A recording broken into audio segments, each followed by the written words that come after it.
retiens de ce matin, moi, c'est d'abord on s'est partagé des expériences heureuses de fraternité et j'ai trouvé ça très intéressant de voir l'attention, le respect mutuel entre nous, d'entendre aussi que parfois c'est dans les toutes petites choses qu'on sent la fraternité se construire, ou c'est quand on fait des choses ensemble, quand chacune peut donner le meilleur d'elle-même dans sa compétence, dans son talent. Je trouve que c'est là que la fraternité se construit le mieux. Ce qui est magnifique dans la fraternité, c'est que c'est toujours à construire, toujours à offrir, toujours à recevoir. Et nous sommes bien placés chez les auxiliatrices pour accueillir une très très grande diversité entre nous, de cultures, d'histoires personnelles, de trajectoires, de missions. Et c'est dans cette diversité qu'il faut construire cette fraternité. Je veux dire la construire parce que c'est jamais achevé, toujours à traverser. C'est un chemin à traverser ensemble, dans les difficultés parfois, dans les incompréhensions, mais où le petit geste peut essayer de dire tout de même la détermination à avancer ensemble à la suite du Seigneur.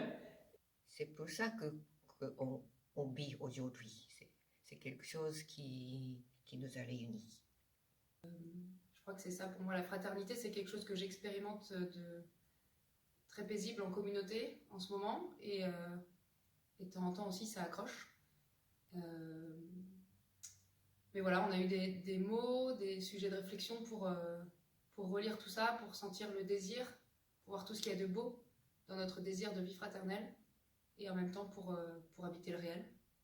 Donc je repars avec du contenu de réflexion, mais surtout quelque chose de vécu et d'une expérience et quelque chose de très prophétique à vivre cette fraternité avec mes sœurs.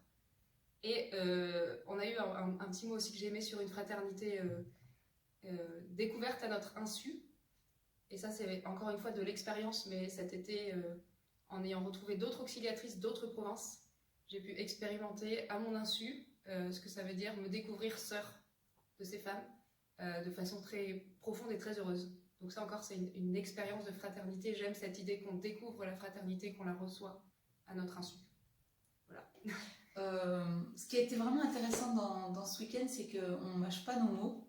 On a parlé des joies, hein, le mot joie est revenu très souvent, mais aussi de la réalité de la fraternité, c'est-à-dire la rudesse, ce qui râpe.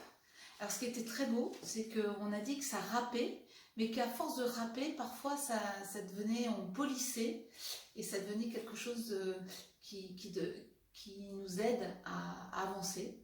Bon, parfois aussi, quand ça râpe, et on a du mal à aller plus en avant. Bon, ça c'est sûr. Mais beaucoup de joie dans ce week-end, et j'étais très heureuse de retrouver toutes mes sœurs, parce qu'après le Covid, c'était pas si simple.